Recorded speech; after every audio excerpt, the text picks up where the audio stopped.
वो सभी एक साथ स्वागत करेंगे। जोरदार तालियों से स्वागत।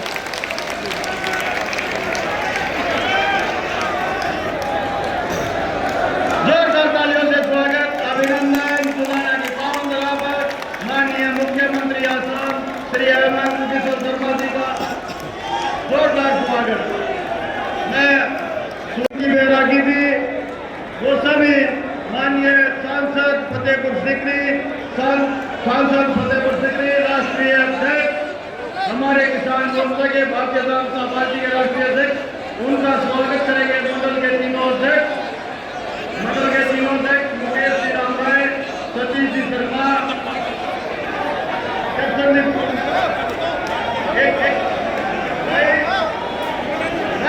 बैठ जाओ।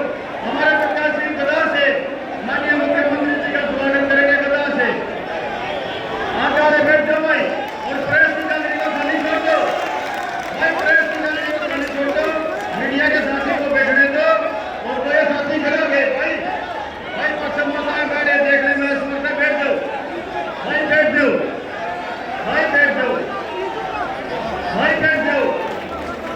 जोरदार तालियों से स्वागत करिए। अपना स्थान ले ले। स्वागत की लाइन में अभी बहुत लंबी चलेगी, आप एक बार बैठ जाओ तो स्थान ले लो भाइयों।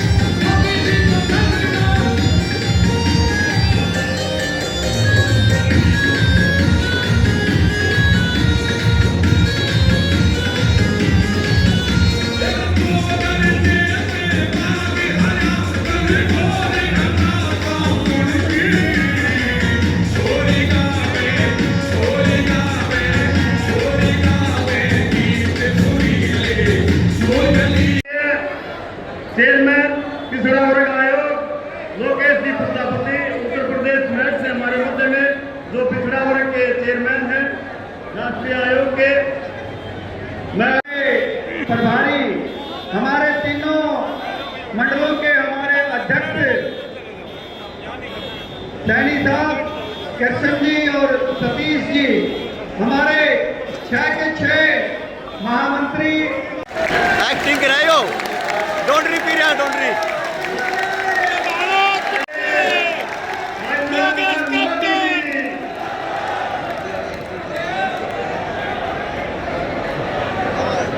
आपका सुरक्षित और स्वच्छ चलाना होगा।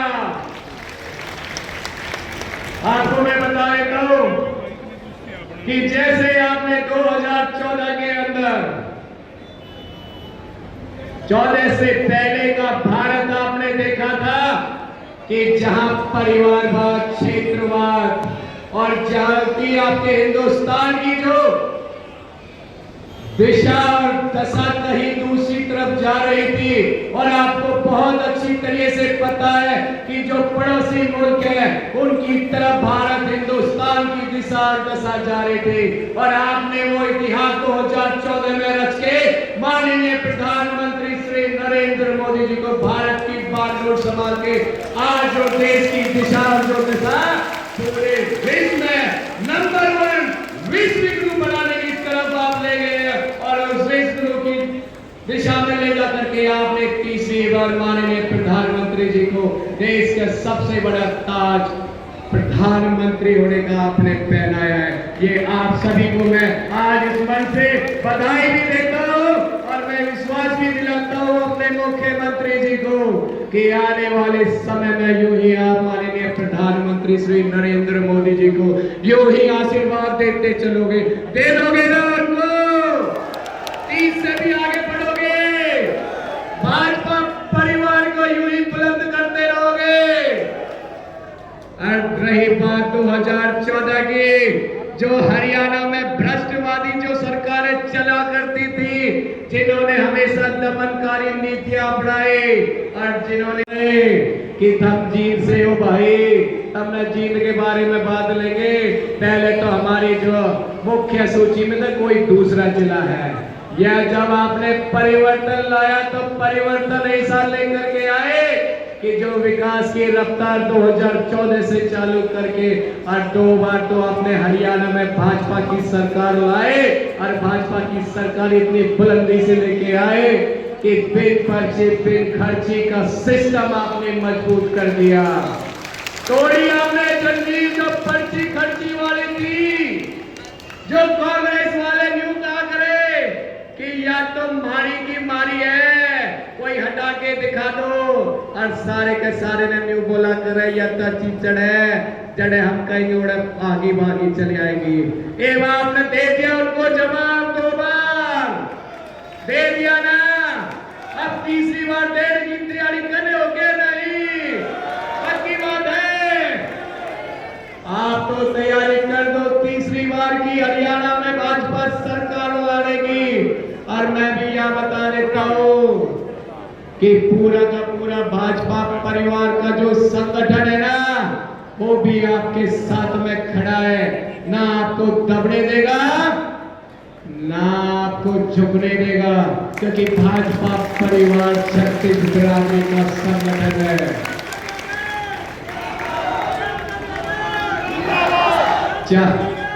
से नहीं है, कोई चिंता का विषय नहीं है कि हरियाणा में तीसरी बार भाजपा की सरकार भी आ रही है और माननीय मुख्यमंत्री जी, नायब सैनी जी भी दूसरी बार मुख्यमंत्री की शपथ भी लेने जा रहे हैं। मेरी माताओं, सारे लिए तो सबसे पहले उन्होंने घोषणा भी कर दी है कि लाडू लक्ष्मी योजना के जरिए 2121 रुपए की आर्थिक सहायता भी आपकी जीवन में बिन खर्चे बिना किसी रुकावट के आपके घर बैठे मिलेगी।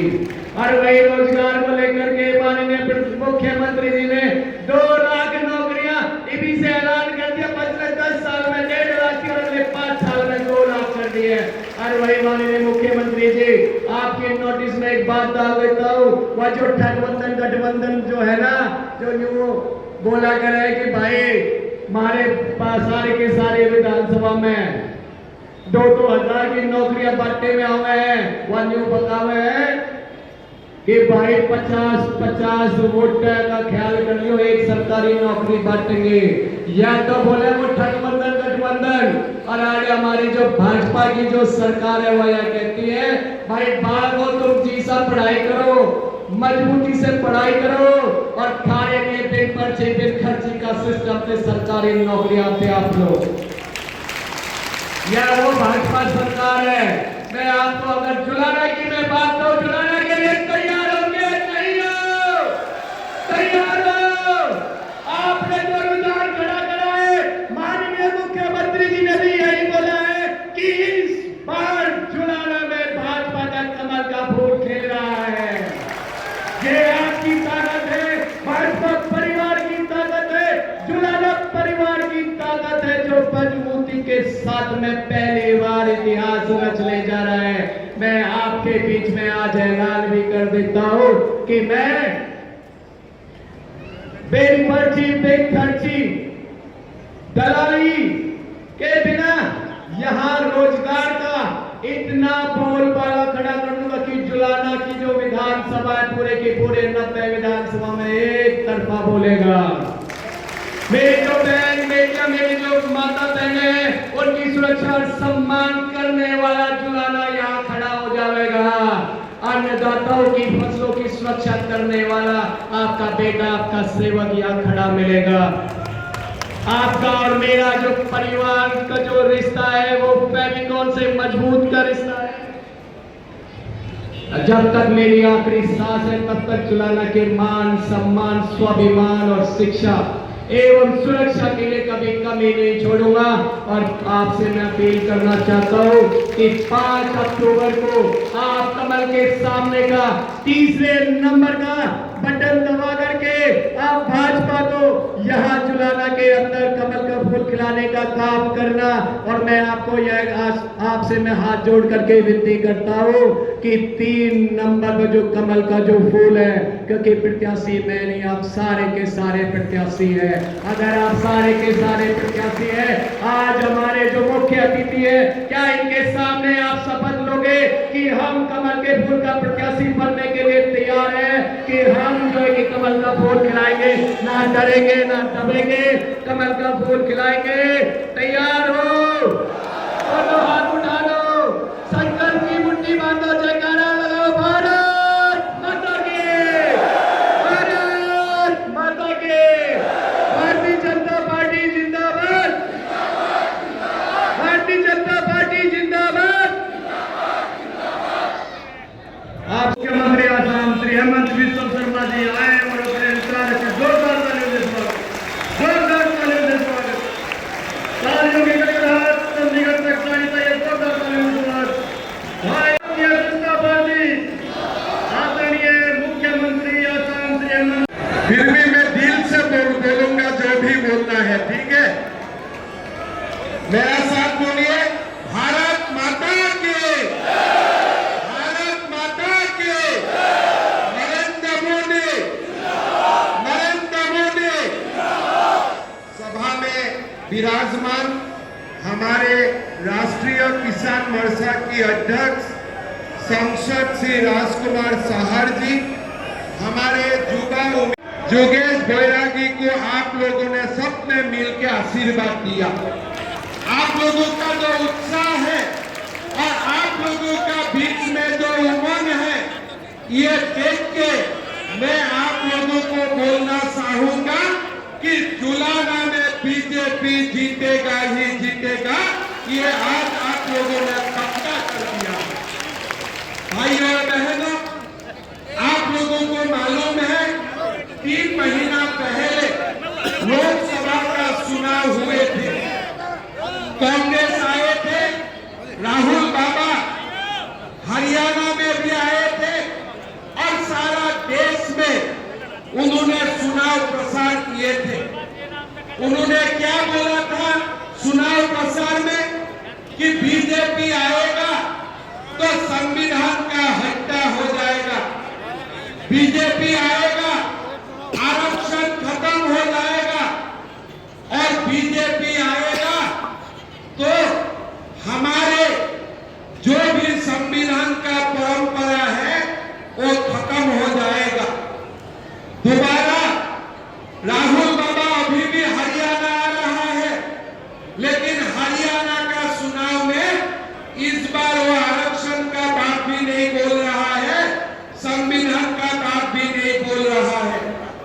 क्यों?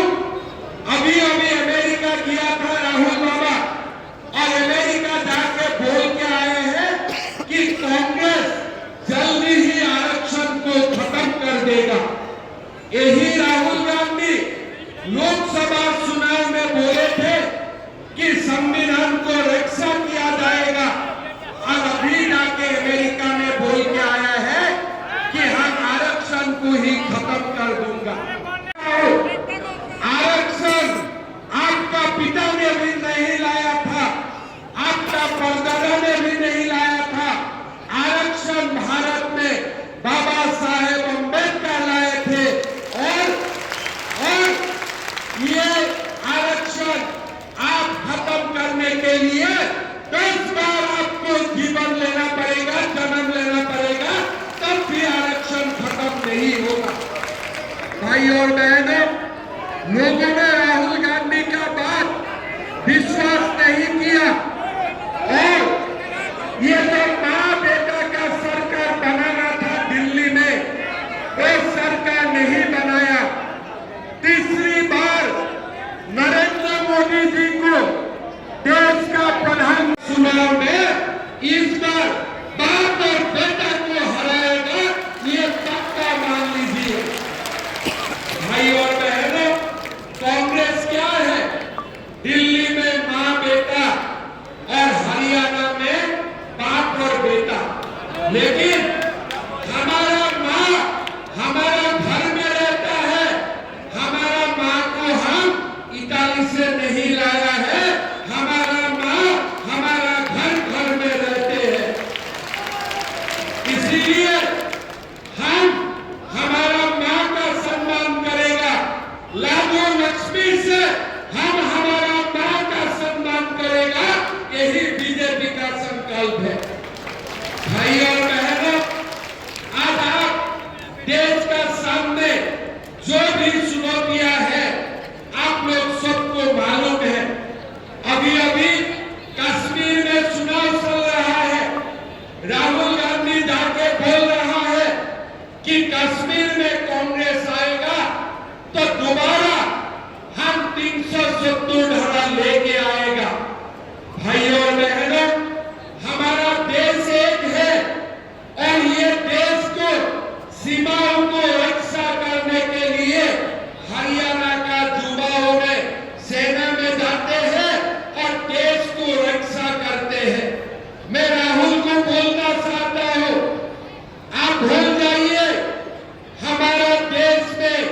राहुल गांधी आए थे, क्या बोले थे?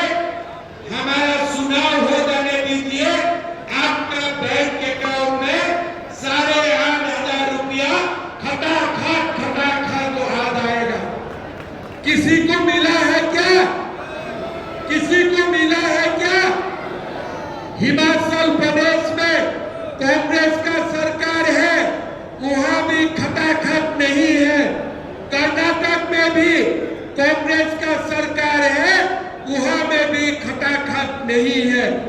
मैं राहुल को बोलना चाहता हूं, अरे भाई कितना झूठ बोलिएगा।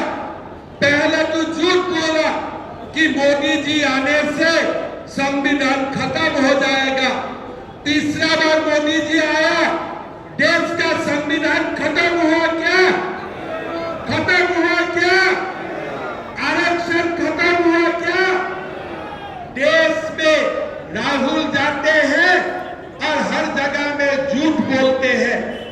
मैं राहुल गांधी को बोलना चाहता हूं कि आपका ये झूठ का दुकान आप बंद कर लीजिए, नहीं तो भारत का जनता आपको खटाखट देश से ही विदा कर देगा। ये भी आप पक्का मान लीजिए।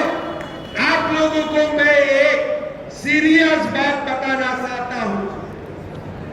कांग्रेस ने क्या बोला कि जब सरकार आएगा हम लोग 2 लाख नौकरी दूंगा।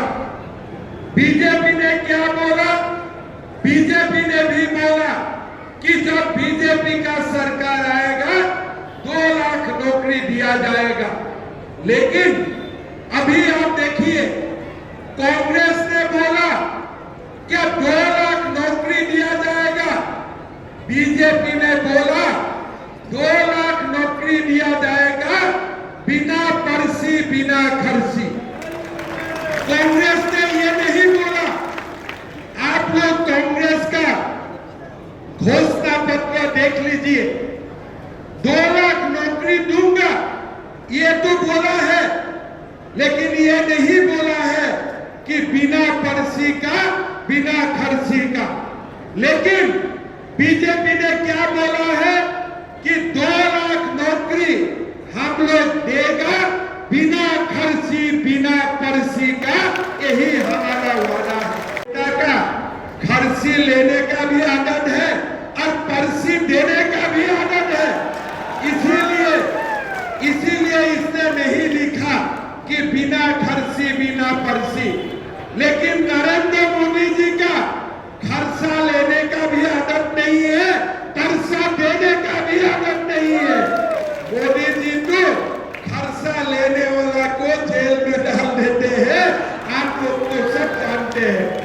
इसीलिए भाइयों और बहनों, बीजेपी सरकार आएगा, हम आप लोगों को वादा करना चाहता हूं कि हम आप लोगों को बिना खर्ची बिना पर्ची 2 लाख हम लोग नौकरी देने का काम करूंगा। भाइयों और बहनों, मैं असम से आया हूं। असम में बीजेपी का सरकार है। चुनाव का पहले मोदी जी असम गए थे और मोदी जी बोले थे कि हम असम में भी 1 लाख युवाओं को नौकरी देने का काम करूंगा। मेरा असम का लोगों ने पहले सोचा था कि कहां से लाएगा ये 1 लाख नौकरी, लेकिन मैंने लोगों को बोला मोदी जी अगर कुछ बोलते हैं वो करके दिखाता है। आज आप लोग गूगल कर लीजिए, आप लोग इंटरनेट में देख लीजिए, मेरा सरकार 3 साल हुआ और मैंने मोदी जी का आशीर्वाद में 1.5 लाख सरकारी नौकरी देने का काम किया। केस नहीं, किसी में पर्चा नहीं, किसी में खर्चा नहीं। क्यों? मोदी जी ने हमको निर्देश किए थे कि आप नौकरी भी देगा और बिना खर्चा बिना पर्चा आपको नौकरी देना पड़ेगा। मैंने मोदी जी का जो भी निर्देश था वो मैंने करके दिखाया। आज नायब सैनी जी को मोदी जी ने बोला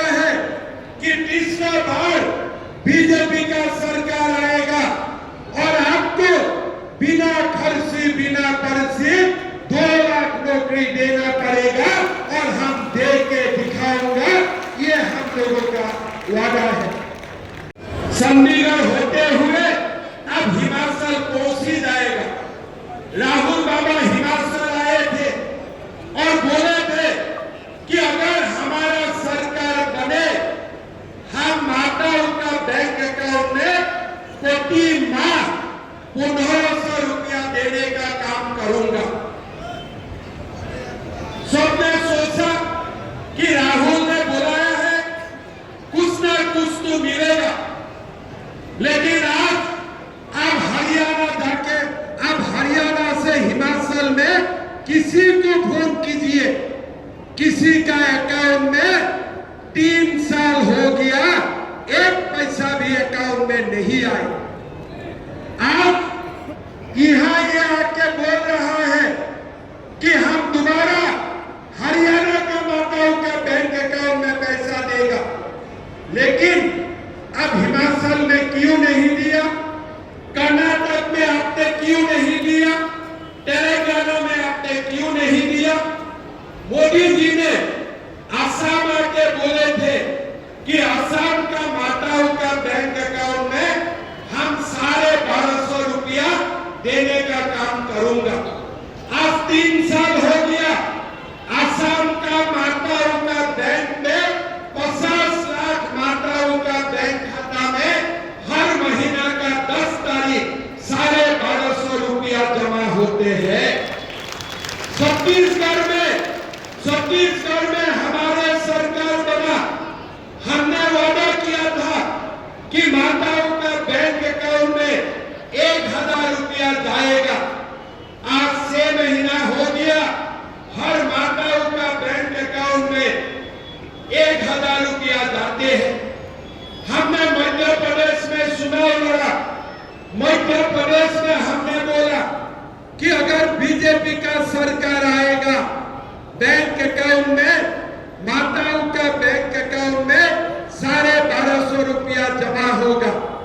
आज प्रति महीना मध्य प्रदेश में 1 करोड़ माताओं का बैंक अकाउंट में प्रति महीना 1250 रुपया जमा होते हैं। आप देखिए, हिमाचल में कांग्रेस का सरकार है, 1 रुपया बैंक अकाउंट में नहीं आए, लेकिन असम में, छत्तीसगढ़ में, मध्य प्रदेश में बीजेपी का सरकार है, प्रति महीना माताओं का बैंक अकाउंट में 1250 रुपया जमा होते हैं। आज मोदी जी ने आप लोगों को ये गारंटी दिया है कि हमारा सरकार बनेगा, प्रति महीना 1 तारीख माताओं का बैंक अकाउंट में 2100 रुपया जमा होगा।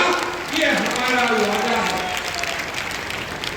भाइयों बहनों, मोदी जी राहुल गांधी जैसा नहीं है, मोदी जी खटाखट नहीं है, लेकिन मोदी जी जो भी बोलते हैं वो करके दिखाता है। ये मोदी जी का सरकार का उदाहरण है।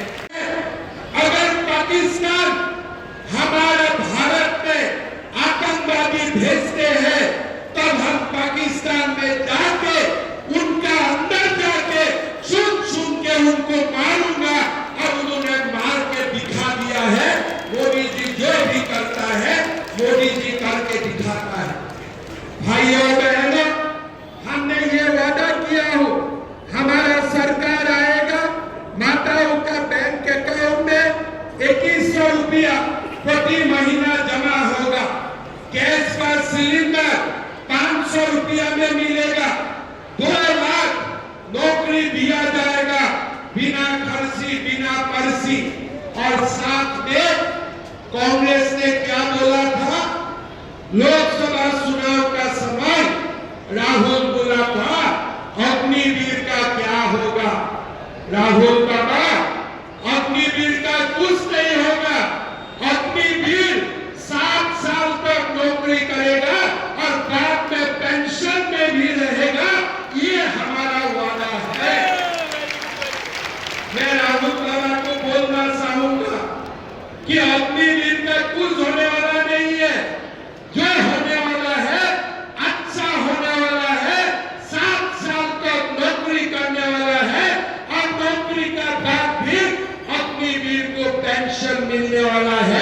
ये नरेंद्र मोदी जी का गारंटी है, ये मोदी जी का गारंटी है। अग्निवीर का कुछ नहीं होने वाला है। सेना में असंतोष फैलाने के लिए उन्होंने कोशिश किए थे, लेकिन आज मोदी जी उनको जवाब दिया कि मेरा सेना में जो भी जवान भर्ती हुआ है उनको देखभाल करना मेरा दायित्व है और ये दायित्व को मैं पालन करूंगा। भाइयों और बहनों, हरियाणा का स्थिति हमें देखना चाहिए। आप लोग जानते हैं, जब भी हरियाणा में बाप और बेटा का सरकार बनते हैं, हरियाणा में गुंडामी भी शुरू हो जाते हैं। ये पुराना उदाहरण है, आप लोगों को सबको मालूम है। हरियाणा का इतिहास का बारे में मैं आप लोगों को बोलना जरूरत नहीं है।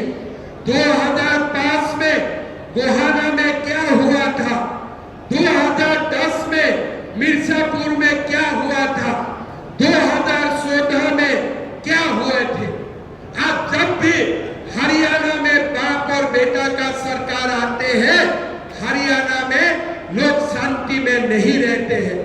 अभी सरकार आया ही नहीं, हरियाणा का कांग्रेस कैंडिडेट नामांकन देने जाते हैं और बोलते हैं पाकिस्तान जिंदाबाद। आप लोग को दिखाई दिया कि नहीं? दिखाई दिया कि नहीं अपना आप लोगों को? हरियाणा में कांग्रेस का नेता नामांकन करने जाते हैं और साथ में मुस्लिम लीग का कलर का फ्लैग लेते हैं और बोलते हैं पाकिस्तान जिंदाबाद। मैं कांग्रेस का वो नेताओं को बोलना चाहूंगा, सुना होगा नहीं दीजिए, हरियाणा का युवा देश को रक्षा करने के लिए जीवन को बलिदान देते हैं और ये हरियाणा वीर भूमि है। यहाँ में पाकिस्तान जिंदाबाद नहीं चलेगा। जो भी लोग पाकिस्तान का जिंदाबाद दिए थे, हमारा सरकार आने दीजिए, सुन सुन के ये लोगों को धक्का मार मार के जेल में ढुकाऊंगा, ये हमारा वादा है। ऐसे जेल में नहीं भेजना है, बुरा बुलाना है, 2 रात भी मारना है, धक्का भी मारना है, जिंदगी में और पाकिस्तान जिंदाबाद नहीं बोलेगा ऐसे ट्रीटमेंट भी देना है। देना है कि नहीं देना है? जो पाकिस्तान को जिंदाबाद बोलते हैं, ये लोगों को धक्का देना चाहिए कि नहीं चाहिए? मैं आप लोगों को बोलना चाहता हूँ, मैं जब असम का मुख्यमंत्री बना, असम में किया तो राहुल गांधी असम में किया, पूछा असम का मुख्यमंत्री का क्या इरादा है, शेषा मद्रासा क्यों बंद किया? मैंने राहुल को बोला कि राहुल बाबा, मेरा यही इरादा है कि देश से ही मद्रासा में ताला लगा देने का इरादा है, बाकी कुछ इरादा नहीं है। ये देश को डॉक्टर का जरूरत है, ये देश को इंजीनियर का जरूरत है, ये देश को शिक्षक को जरूरत है, ये देश को मुल्ला का जरूरत नहीं है। मैं राहुल गांधी को बता दिया। भाई और बहनों, ये जो कांग्रेस है, ये कांग्रेस देश में मुल्ला बनाना चाहते हैं।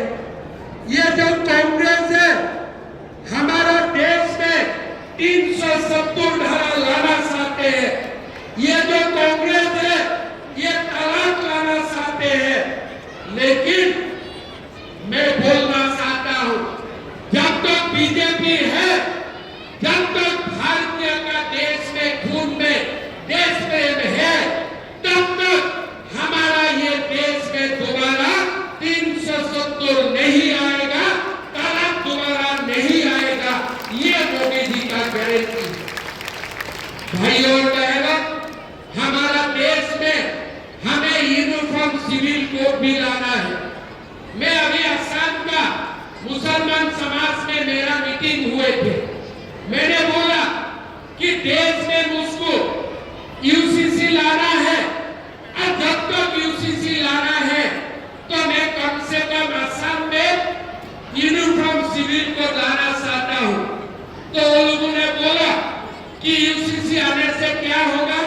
मैं बोला बाकी कुछ नहीं होगा, सब कुछ ठीक ठाक रहेगा, लेकिन आप लोगों का 2-2, 3-3 शादी करने का दुकान बंद हो जाएगा, खाली इतना ही होगा और कुछ नहीं होगा। बोले साहब ये तो गजब हो जाएगा। मैं बोला गजब करना ही बीजेपी का काम है और गजब करते ही रहेगा हम लोग। इसलिए ये देश को गजब का जरूरत है। बीजेपी नहीं था, इसीलिए कितना दिन वो लोगों ने बाबर को पाल पूछ के रखा।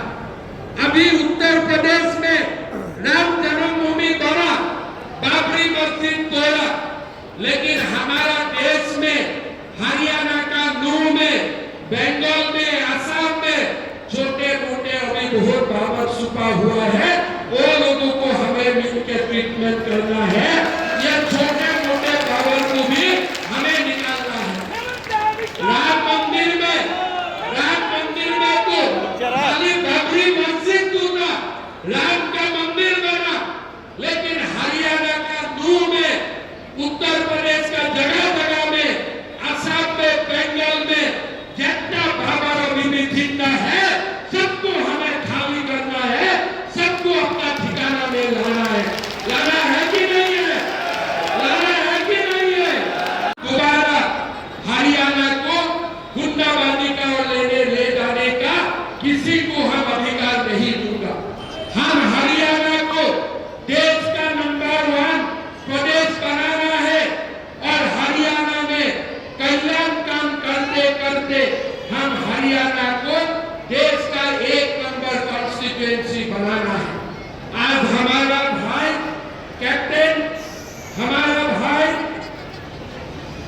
कैप्टन मुकेश बैरागी जी ने अपना पायलट जैसा नौकरी छोड़ के आप लोगों को सेवा करने आया। मैं उनको पूछा कि आपने पायलट का नौकरी छोड़ दिया, अगर आप जुलाना में हार जाते हो तो आपका क्या होगा? मैंने उनको यही पूछा तो उन्होंने बोला हारना जीतना अलग बात है, लेकिन जिंदगी का आखिरी दम तक जुलाना को सेवा करूंगा, यही मेरा धर्म है। मैंने अभी उसको मैं पूछा भाई तुम भिस्तारा में काम कर रहा था, महीना 3-4 लाख रुपया कमाया भी था, तुमने क्यों नौकरी छोड़ दिया?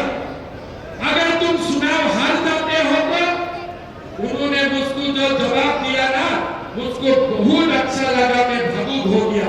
बोले दादा मैं जीत भी सकता हूँ, हार भी सकता हूँ, लेकिन जुलाना को मैं छोड़ने वाला नहीं हूँ, जुलाना को मैं सेवा करूंगा, यही मेरा धर्म है। भाइयों और बहनों, इसका मन में किसी का ऊपर क्रोध नहीं है, इसका मन में भक्ति है, इसका तरफ भक्ति है, आप लोगों के लिए भक्ति है, जुलाना के लिए उनका मन में भक्ति है। हमने 2001 से मैंने लगातार एमएलए बनते चलते हुए हो, बहुत लोगों को मैंने देखा हो और मैं समझ भी सकता हूँ। आप लोग ये बेटा को एक बार विधायक बना दीजिए, जुलाना में फैक्ट्री का ऊपर फैक्ट्री आएगा, फीता काटते काटते आप लोग थक जाएगा। इसका शरीर में और उसका आत्मा में इतना ताकत छुपा हुआ है। भाई और बहनों, ये काम करने के लिए आए हैं, नहीं तो ये जुलाना में, अभी तो मैं जब दिल्ली में आए, मैं बोला मेरा जुलाना में कैंपेन है, एक लड़का ने मुझको बोला अरे जुलाना तो दादा बीजेपी नहीं जीतेगा। मैं बोला क्यों नहीं जीतेंगे? बोले नहीं मेरा खबर है नहीं जीतेगा। मैं बोला देखो, जो एक बार लोगों ने मन कर लेता है ना कि हमें अच्छा युवाओं को जीतना है, तो सामने अगर हिमालय भी खड़ा होगा वो हिमालय को भी तोड़ देगा, लेकिन अपना लक्ष्य में जाकर सामने पुणे में नहीं जानता हूं, लेकिन इस युवाओं का मन में मोदी जी का लिए जो भक्ति है, देश के लिए जो भक्ति है बापू के लिए जो प्यार और सम्मान है, मैं विश्वास करता हूँ सामने जो भी रहे कैप्टन जुगेश बैरागी जीतेगा ही जीतेगा। ये पक्का है। जीतेगा कि नहीं जीतेगा? जीतेगा कि नहीं जीतेगा? मेरे साथ रहिए। कैप्टन जुगेश बैरागी, कैप्टन जुगेश बैरागी, कैप्टन जुगेश बैरागी। भाइयों और बहनों, माँ और बेटा को लोकसभा चुनाव में साफ कर दिया है और हरियाणा चुनाव में आप लोग मिलके बाप और बेटा को भी अपना घर में भेज दीजिए। यही आपको भाइयों और बहनों, जो भी छोटे मोटे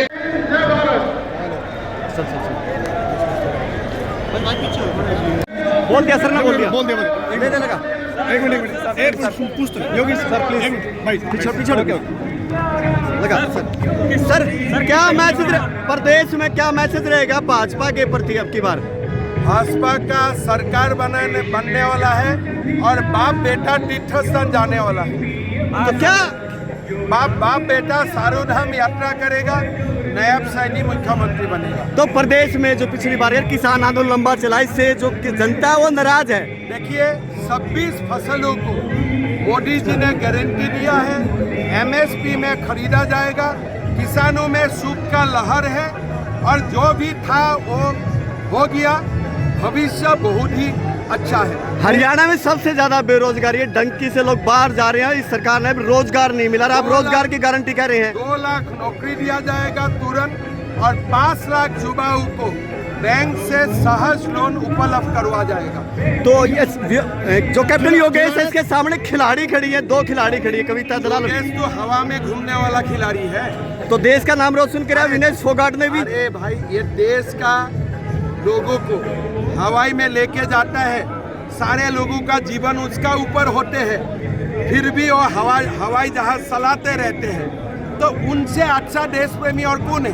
आज सर राहुल गांधी भी अमेरिका गए थे, वो जिक्र करते हैं कि मैं अमेरिका में युवा से मिला, हरियाणा का युवा था, तो बेरोजगारी हरियाणा में बढ़ रही है। ये तो बाप बेटा के लिए है, किसलिए राहुल जी ने बाप और बेटा को इतना रोजगारी दे दिया है और किसी का पास कोई बसा ही नहीं है।